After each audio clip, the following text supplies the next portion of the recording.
Hey guys, welcome to my August reading wrap-up. I have to say, the month of August started out really slow reading-wise. I think it was just kind of like the residual summer effects. And then it started to feel like fall, and I wanted to sit inside and read my books. And also, I've been doing a ton of driving in the last couple of weeks. Our foster kids have had a lot of visits, so some days I'm spending like 2 hours in the car, so I'm listening to a lot of books. And that's really helping my book count, that's for sure. I actually finished at least one book that was supposed to be read in September and started a few more. I'm going to hold up my stack of books here and try not to spill them because I have my good old hot cocoa here that I'm going to try not to knock over. My throat is maybe a little bit sore, so I'm going to drink this. Okay, here's all the books I read. This is always one of the biggest feats here, is holding all the books. I didn't read all of these. I DNF'd a couple, so let's see here.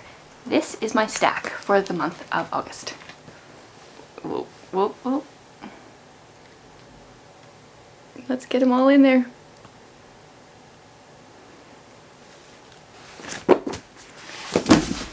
Now they all fell over.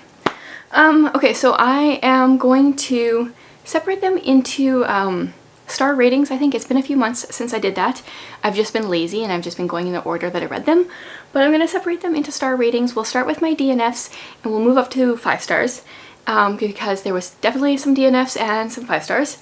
And I used to think that when people rated them that way on BookTube that they were just trying to like get you to watch their entire video.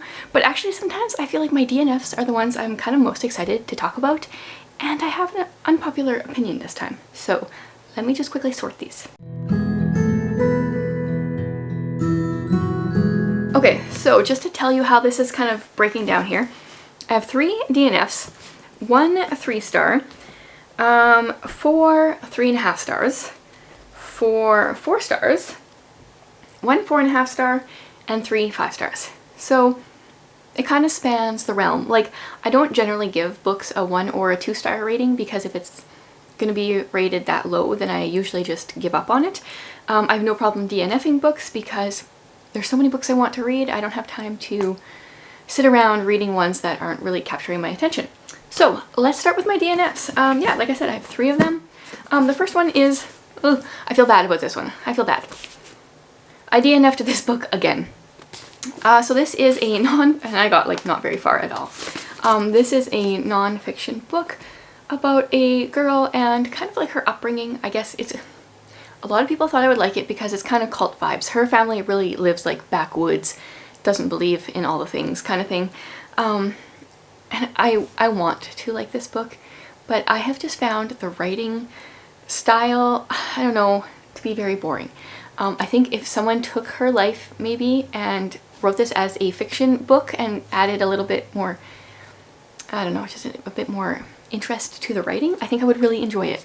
But I've tried it twice, haven't got very far. This was the one you guys picked for me for retry or unhaul, and once again it was just, I couldn't get into it at all. Which I feel like this book is very polarizing. People either seem to really love it or really not. And I just couldn't get into it. I think I maybe would have enjoyed the story, but whatever. So that one's officially going to get unhauled now. Okay, now here is my unpopular. Here is my unpopular opinion. So a couple weeks ago, Krista and I both shared book hauls, library hauls, and we picked books for each other to read. She picked 2 for me, and this was one of them. And everyone said, you need to try this book on audio. So I did. And that book is Clap When You Land. You guys, I did not get very far at all. I really hated the writing. And And I think maybe part of it was the narrator, because it didn't feel a free verse at all. So it's supposed to be a free verse story about two girls that have the same father, but they don't know about each other. They live, where do they even live? Dominican Republic and New York City. See, the writing style, it was made to be like, oh, there's this big secret, we don't know what it is, that they're sisters, but really, like, that's the one thing you know going into the book.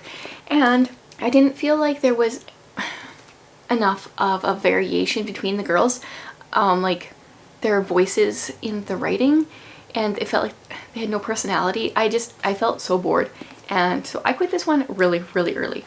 I can't tell you how early. This is the large print copy, but yeah, I really didn't like the writing. So I know that's a very unpopular opinion because lots of people said the audiobook was great, and I just didn't think that. And then my third DNF was Storm Siren. So this is supposed to be a Christian fiction, kind of like fantasy book, about a siren who is a storm siren, so she brings on the storms. I don't know if this is an actual thing in other writing. I read a few like siren stories and kind of enjoyed them before. And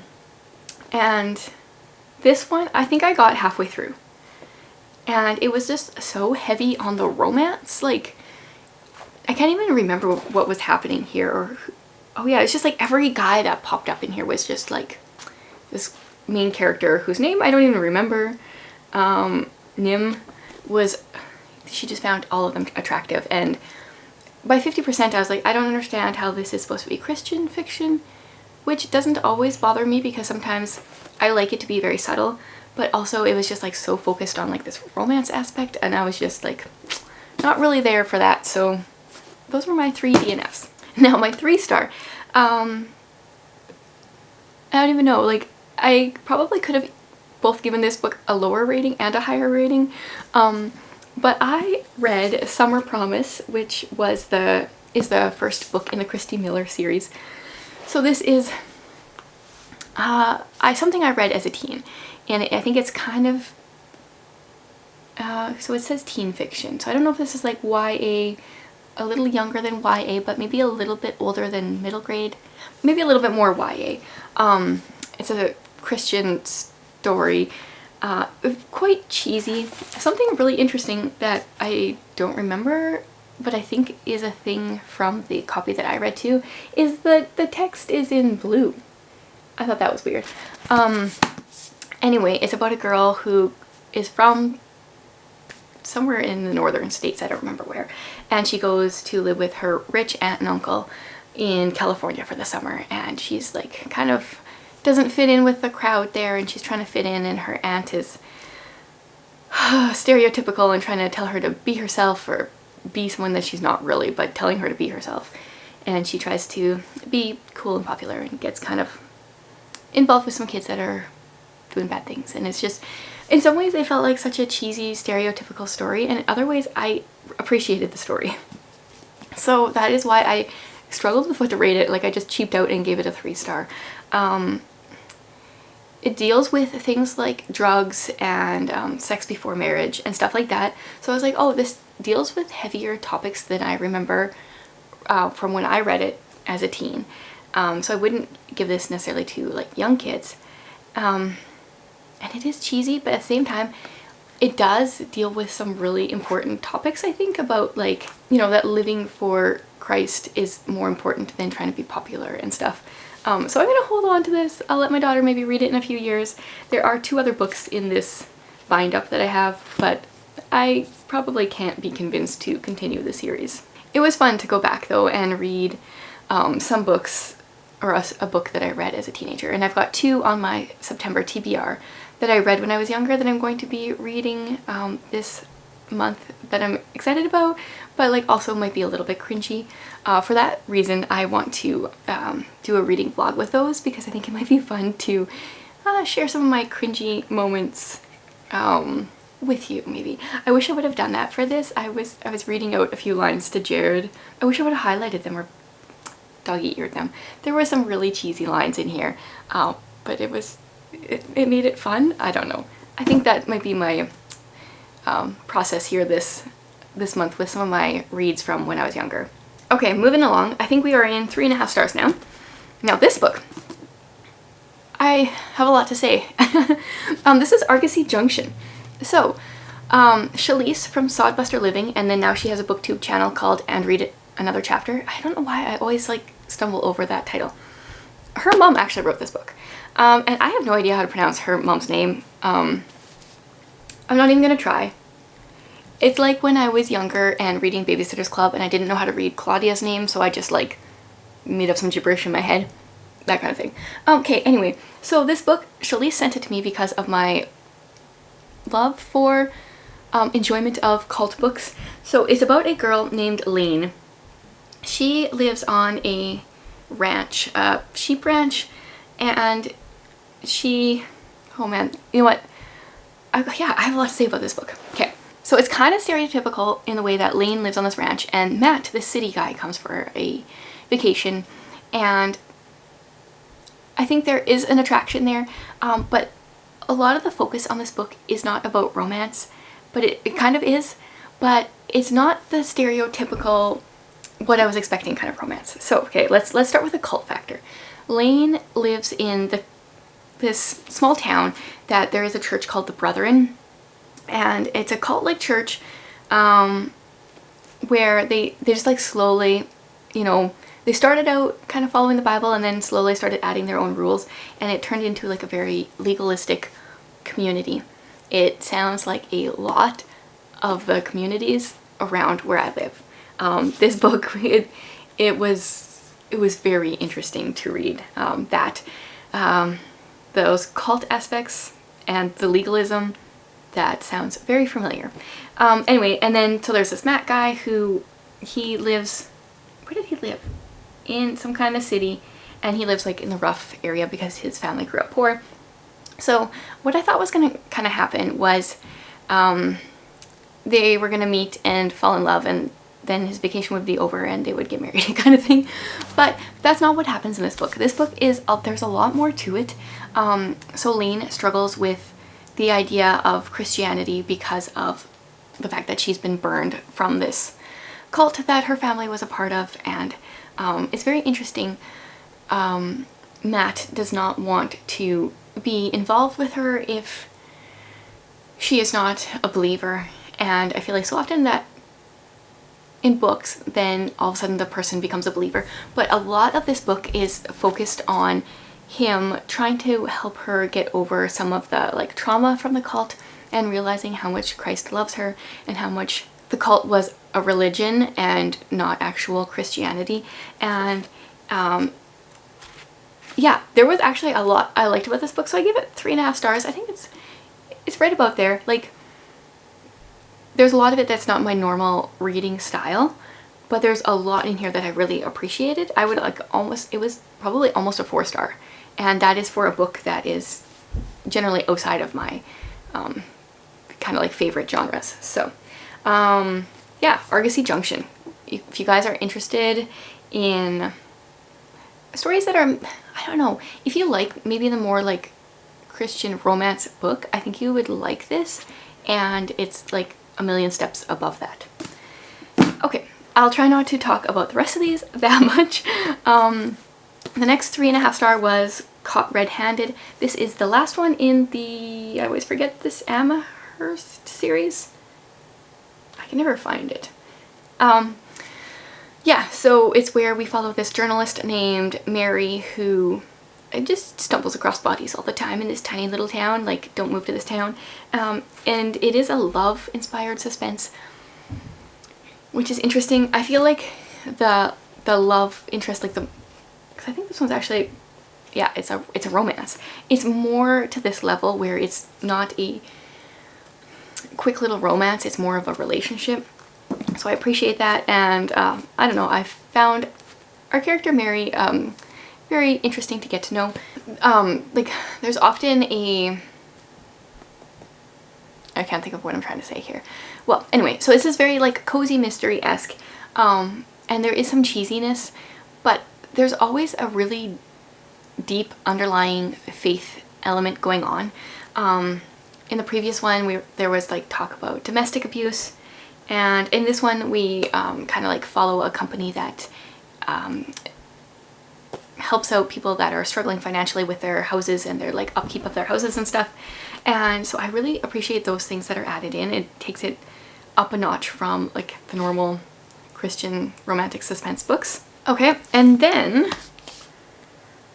where should we go from there? Okay, I think so 3.5 star. I think that's what I'm giving The Girl Behind the Red Rope. So I have an entire video talking about this. There was really some things that I liked about it and really some things I did not. Mainly, I feel like if you're going to write a Christian suspense book, I don't know, I feel like, I don't know, I feel like Decker toes the line of like what is Christian and what isn't. It kind of feels like he's a non-believer trying to write something that sounds Christian, in the way that, because he just totally misses out the gospel story. I feel like he gets so close but just misses it. In this book, yeah, we are following a girl who is in a cult that they are told that the Fury are coming and they are going to kill people in the world, and so they buy this plot of land, put a red rope around the perimeter, and they have to stay within the rope to be safe. And Grace and her brother disobey that, and the book ensues. And I don't have much more to say because I did kind of do a whole, it wasn't really, it was kind of like a little bit review kind of rant video on that, which I'll leave linked below in case you want to watch it. And my last 3.5 star, 3.5, yeah, is Scarlet. So this is book 2 in the Lunar Chronicles. Book 1 is coming up here. I was supposed to read this in September, but instead I finished it in, I think, 2 days in August on my drives. So the Lunar Chronicles take fairy tales and put them in like into a sci-fi world. Scarlet is the story of Red Riding Hood. It's definitely not my favorite of the series, obviously because Cinder is coming up and it's higher than a 3.5 star.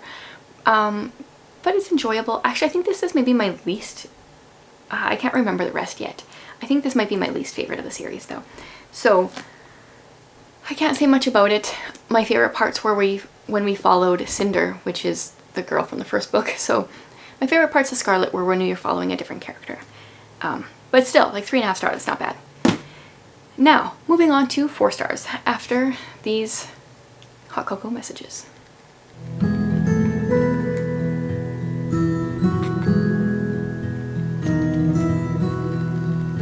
feel like my teeth are just gonna be turning brown after this. 4 stars, is that what I said? 4 stars, yeah. The other book that Krista had picked for me is a 4 star. So I DNF'd one, and the other one was Other Words for Home. I listened to this one on audio and really enjoyed it. Oh, I was gonna say, actually, I think one of the things I didn't really like about this book is it does have a lot of, I'm guessing this is Spanish words then, that I didn't know the meanings of, and obviously with these books, with free verse novels, you don't want to have like the descriptions, the definitions of words in the story, but I didn't understand some of the stuff that was going on too, on top of not liking the writing. This one, Other Words for Home, we follow a girl who is, her father sends her and her mother across from Syria to the United States, and so there are quite a few words that I didn't understand, but I feel like this author does a really good job of using it in a way that you understand what the word is, or like explaining the word in the story. Yeah, because this is also free verse, kind of also, I don't know, I feel like it had similar vibes from Clap When You Land, but like this one was way better.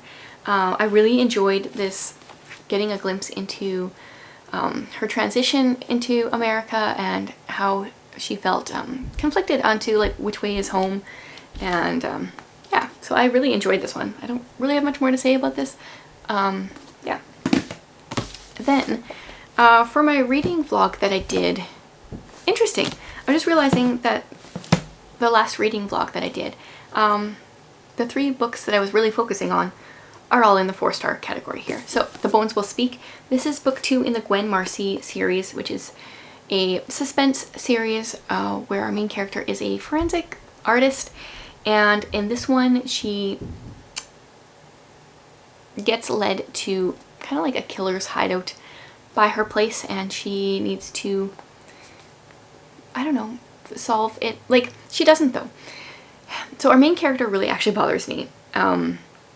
She makes dumb decisions, and yeah, she makes dumb decisions.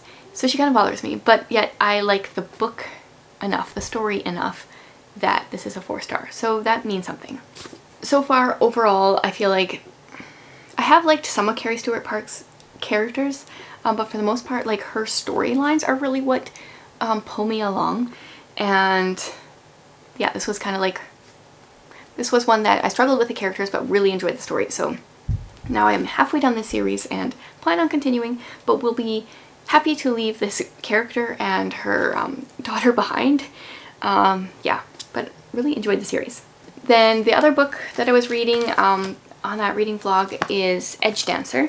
So this is a bind up of a bunch of Sanderson short stories, which I realized afterwards that one of them is a Mistborn short story. So I want to read that one as well. Anyway, so this Edge Dancer is book 2.5 in the Stormlight Archive, where we follow Lift, who is a girl from one of the interludes in The Words of Radiance. And it just kind of shows a look into one of the Knights Radiant. There we go, I think that's the right terminology. And yeah, so she's a very interesting character. I think she's like 10, 11, 12, 13, somewhere in there. And she is quite the character. I'd want to slap her in real life, because she's just her own person. Anything you want her to do, she'll do the opposite kind of thing. But she was fun to read about. And yeah, so that kind of like gives a little bit more background, I think, of things that are going on in between book 2 and then book 3. Book 3 eventually I will get to. I have it on my cart there. So that one was like, I think a little bit less than 150 pages, that short story. And then the last 4-star is Last Light. So this was one that I started on that reading vlog and didn't quite finish. So this is a end of the world story, really kind of. Really kind of. I'm so good at this. We follow a family whose last name I'm blanking on, Branning, the Branning family, who are struggling to figure out how to live after pretty much all electricity, all things electronic die. So they're trying to figure out how to do laundry, how to make food, and there's also, at the same time, there's like murders happening in their neighborhood, and people are going crazy. I was actually surprised. This book made me think a lot. I was like, we need to buy a bigger yard, because if this happens in real life, we're not gonna survive. We're gonna die within like the first 3 days, would be my prediction.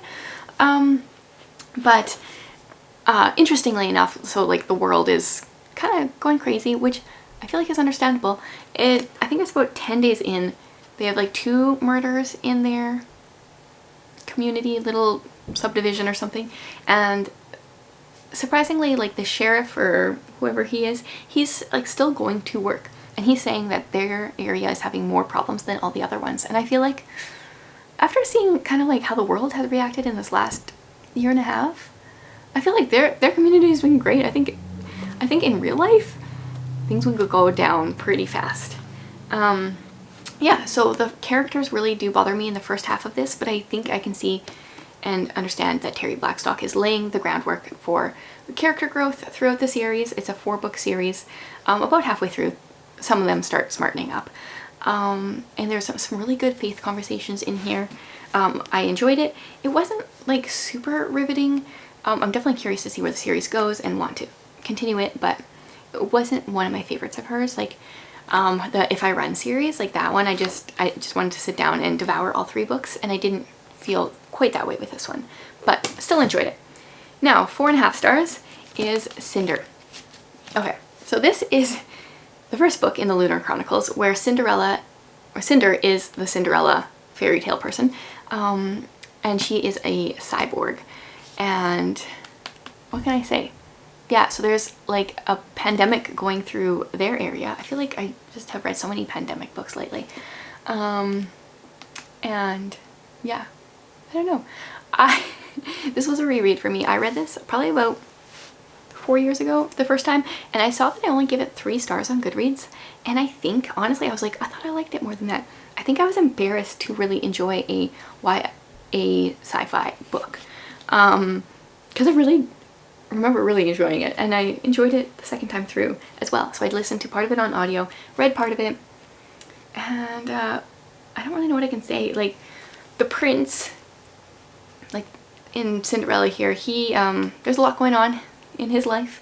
There is a lunar queen that is pretty terrible. I don't know. I think Marissa Meyer has done a really good job setting up this world and did it really well in this book. I feel like it kind of falls apart in book 2, but from what I remember, it kind of like picks back up. Book 3, I think, is Cress, if I'm right. Yes, and we were already kind of like introduced to her in here, so I can't wait to continue reading that. So now on to 5 stars, and I don't know if this is surprising or not, but they're all non-fiction books. So my first one is A Field Guide for Genuine Community. I always want to say genuine, and then I want to think about Parks and Rec and genuine, and okay, sorry. This is a 25 days and 101 ways to move from facade to family. And so Jared and I were kind of like proofreading this because we want to do this with our community group for church, and I think this is a really good book. Like, it really does those things if you read it with other people that are on board, because if you're trying to form a genuine community with people, you can't do it on your own. They need to be part of it. So I really enjoyed it, and I'm excited to see where our reread can take us and our community. And then I was reading at the same time as that I was reading Listen, Love, Repeat. This was a reread for me, and I feel like this book I highlighted and dog-eared a ton of stuff. It gives very practical and specific examples of things that you can do to be loving and community. This is other-centered living in a self-centered world. And yeah, so I highlighted and underlined a bunch of different things. So I'm excited to kind of continue implementing some of these things. There are some things I implemented the first time that I read this through that I still do, and so I know this book has really helped me, and I think this reread will kind of pick a few more things out of there this time. And then my absolute favorite book from the month was The Prodigal God. I don't know where to start with this. Okay, so this is the story of the prodigal son, or so our Bibles say, but this book really talks about the second son, and really how there were 2 sons that were lost. And oh man, this book like was just kind of like mind-blowing to me. So when Jesus was telling the parable of the prodigal son or sons, he was talking to the Pharisees, and I don't want to like get this all wrong, but the big astounding part of the parable was at the end of the parable, the oldest son, he's kind of all grumpy that the younger son gets to come back for like no price or whatever, and he kind of ends up being the son that's lost because he refuses to go in even when the father is inviting him in. And Jesus was specifically talking to the Pharisees, and this was like a big slam to them. Anyway, I once again highlighted and dog-eared a bunch of things, and I really enjoyed it and would like to reread this kind of like on a regular basis, because this so much stuck out to me. And it talked about how if this story of the prodigal son was like an actual scenario, then the older brother, there's a price to be paid. So the younger brother gets taken back into the family, but the father has no money left because he's given it to his sons. So the older son got the double portion and the younger son got the single portion. So the price of the younger son coming back into the family will cost the older son. And it talks about how Jesus is our elder brother because he paid the cost to take us back into the family. And it just was like mind blowing right there. So that was my reading month, and so far I've been doing lots of driving in September, so I think I'm gonna have another big stack. Tell me some of your favorite books that you have read in the last little while. I haven't been sending out my bookish newsletter for the last few weeks. Took a lot of the summer off. I'm going to start sending that out soon, and I would like to do another book giveaway, so sign up for my bookish newsletter if you are not already. It's linked in the description below, and sometime in the next month or so I will hopefully do a giveaway of some of my favorite books from the summer. Thanks for watching, guys.